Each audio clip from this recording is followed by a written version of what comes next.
Yang saya hormati, yang saya banggakan Bapak Adi Dasmin, Ketua PGRI Provinsi DKI Jakarta.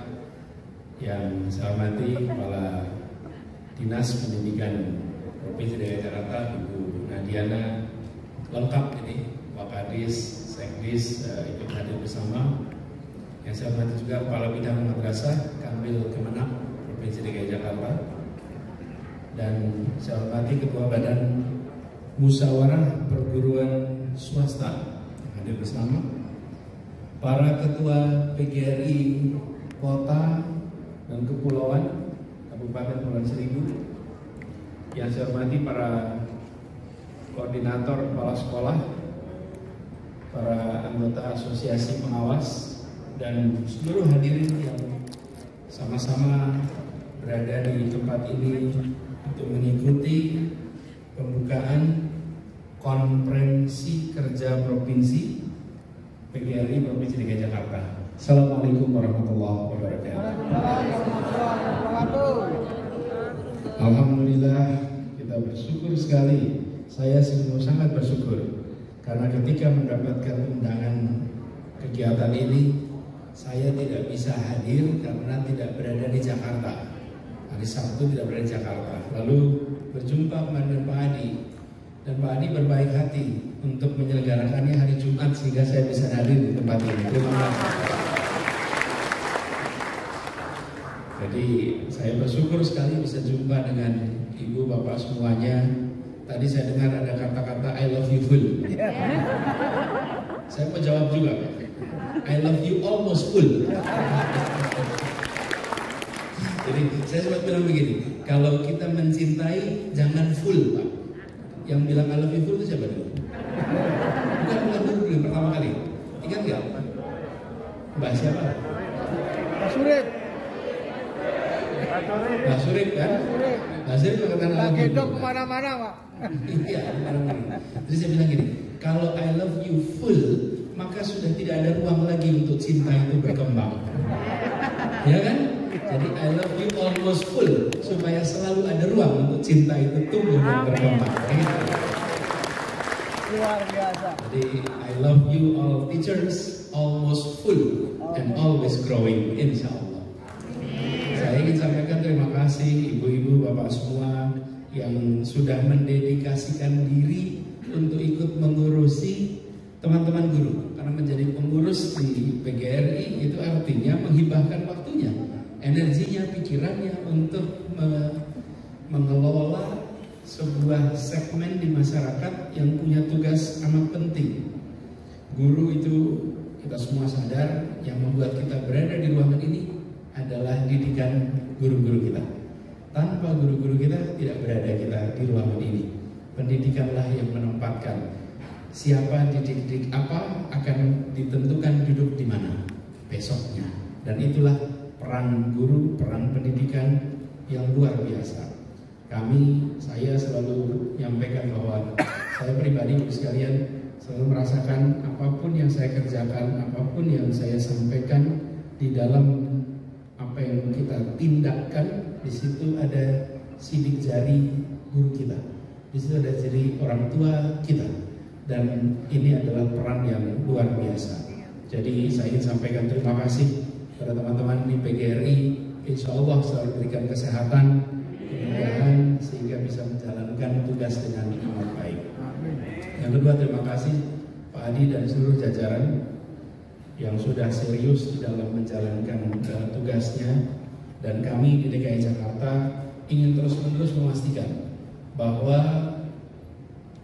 pendidikan yang kita tahu bukan sekedar berbicara tentang bangunan infrastruktur kerasnya, bukan sekedar konten pendidikannya, tapi strategi untuk mengatur pendidikan itu akan menentukan siapa duduk di mana di kemudian hari.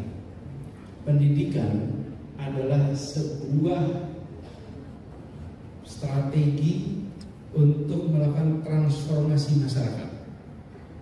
Transformasi masyarakat itu dilakukan oleh pendidikan. Dan Bapak semuanya, sejarah Republik ini sudah menunjukkan Siapa dididik apa, ditentukan akan duduk di mana. Bahkan saya sering ilustrasi. Saya naik mobil, sekalian. Kita naik mobil. Ada yang duduknya di depan, ada yang duduknya di belakang. Ada yang disetirin, ada yang menyetiri. Perbedaannya di mana? Datang ke restoran, ada yang melayani, ada yang dilayani. Perbedaannya di mana? Suku sama, bahasa sama, agama sama, makannya sama. Bedanya adalah kesempatan pendidikan. Kesempatan pendidikan yang berbeda menentukan seseorang itu duduk di mana. Itulah sebabnya mengapa di Jakarta kita mengambil kebijakan bahwa pendidikan harus dibuat setara untuk semuanya. Kesempatan harus setara.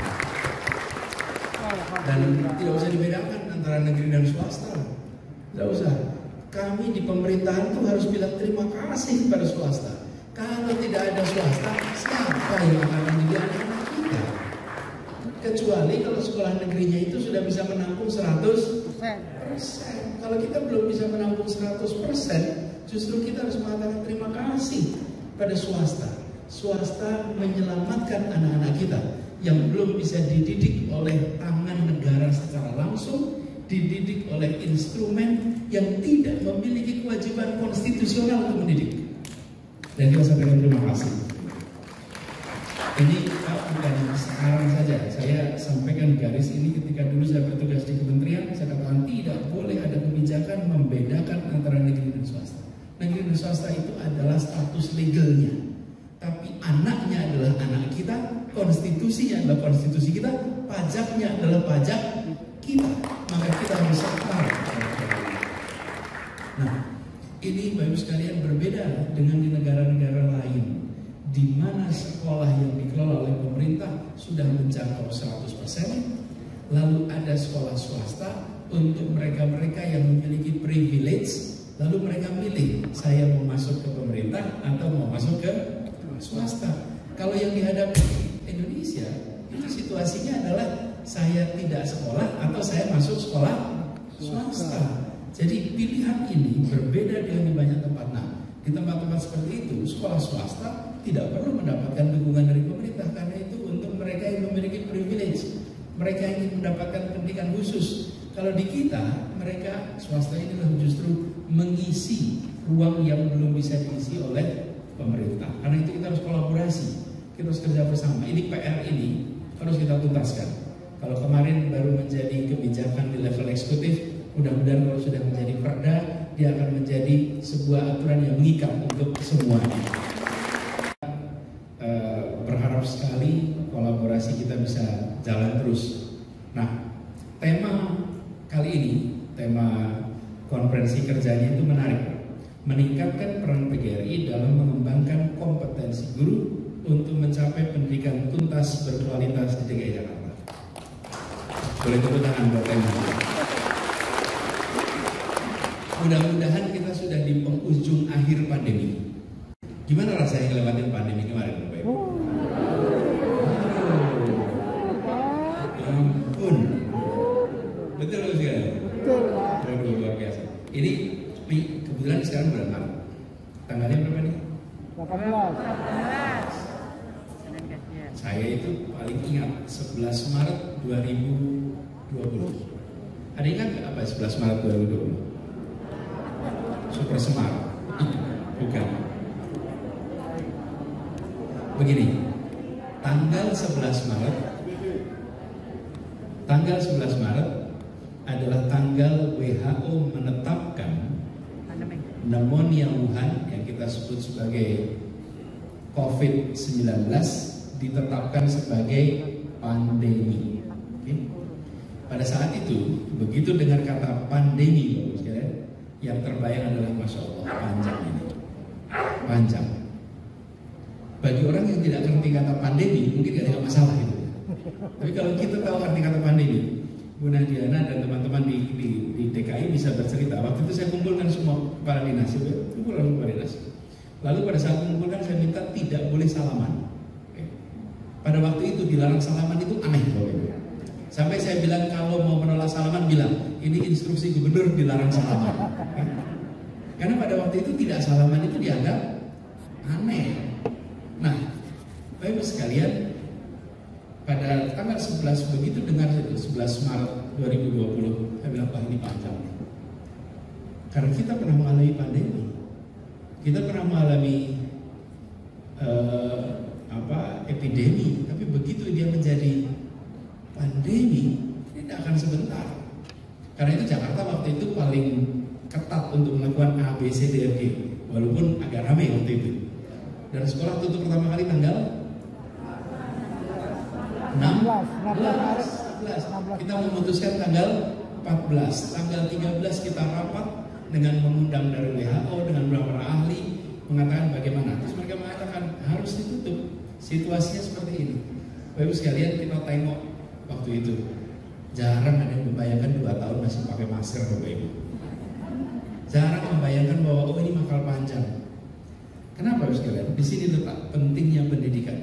Bahwa pendidikan kita itu harus membuat semua peserta didik berani, mau, bersedia menggunakan metode ilmiah dalam berpikir, metode ilmiah dalam bertindak, dan menggunakan sains sebagai guidance, sebagai petunjuk.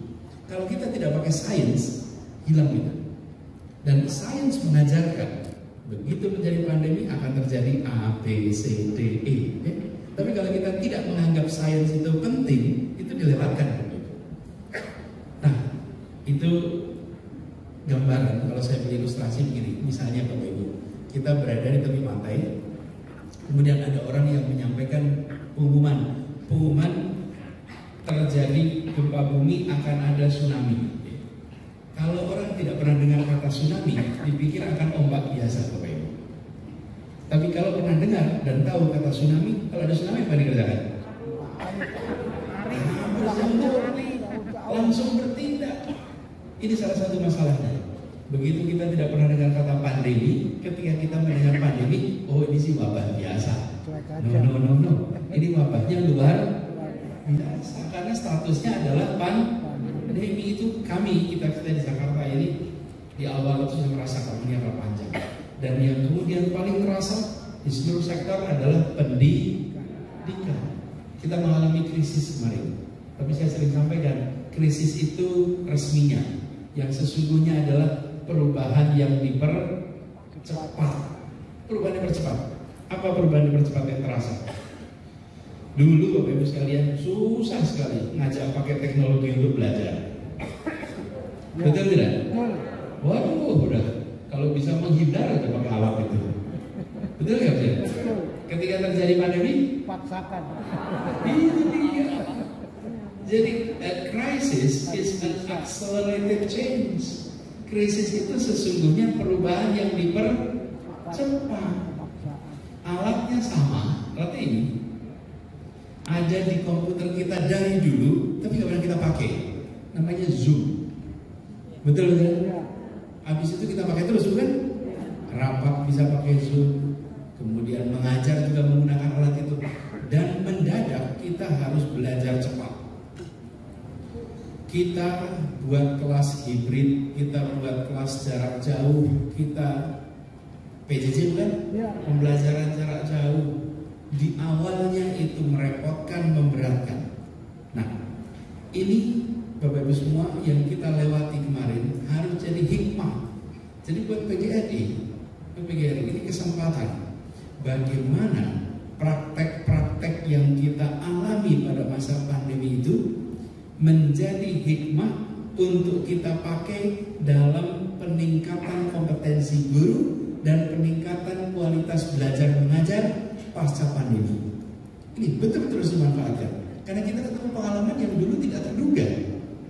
Kalau dulu diwajibkan, kira-kira ditaati tidak Bapak Ibu? Kalau nggak ada pandemi, gimana? Nggak jalan. Dan kita terampil untuk minta maaf. Mohon maaf, belum bisa ini, belum bisa itu. Tapi ketika ada pandemi, kita tidak ada pilihan. Nah, juga Bapak semuanya, kejadian kemarin membuat kita ketemu beberapa kenyataan yang tidak terbayangkan sebelumnya. Kita tahu anak-anak kita itu fasih teknologi. Tapi kemarin kita merasakan siapa yang lebih terampil pakai teknologi, guru atau siswanya? Mendadak yang mengajari dan diajari berubah, bukan? Seringkali kita harus belajar dari anak-anak kita, bukan? Iya, anak-anak kita itu lebih cepat di dalam beradaptasi dengan teknologi. Dan dari kejadian pandemi ini, seakan kita guru diingatkan atas pesan pendidikan dari tokoh pendidikan nasional kita, namanya Ki Hajar Dewantara. Apa pesan Ki Hajar Dewantara?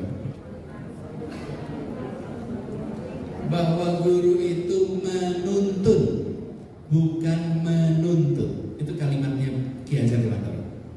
Guru itu menuntun, bukan menuntut.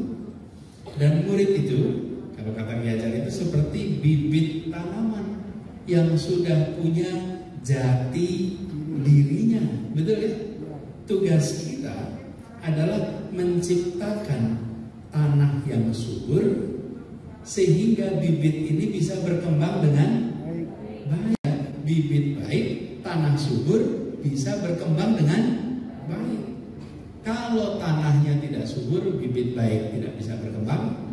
Kalau tanahnya subur, cuacanya tidak baik, juga tidak bisa tumbuh dan itu sulit untuk digantikan. Dan kejadian kemarin, Bapak sekalian, pemanfaatan teknologi, apakah guru bisa digantikan teknologi, Bapak Ibu? Tidak. Benar. Yakin? Serius? Guru tidak bisa digantikan teknologi. Saya koreksi, pertanyaannya ini sebenarnya salah, Bapak Ibu. Pertanyaan harusnya begini, guru macam apa yang tidak bisa digantikan teknologi? Guru macam apa yang bisa digantikan teknologi? Kalau guru yang mengajarnya mekanistik, repetitif, itu saja, maka bisa digantikan video dan PowerPoint.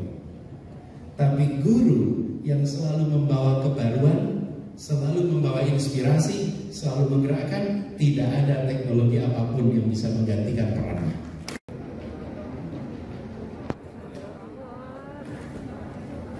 Ya, penyematan tanda kerja pelajar usaha disematkan oleh Ketua PG Provinsi DKI Jakarta, Bapak Dr. Haji Adi Dasmin, Magister Manajemen.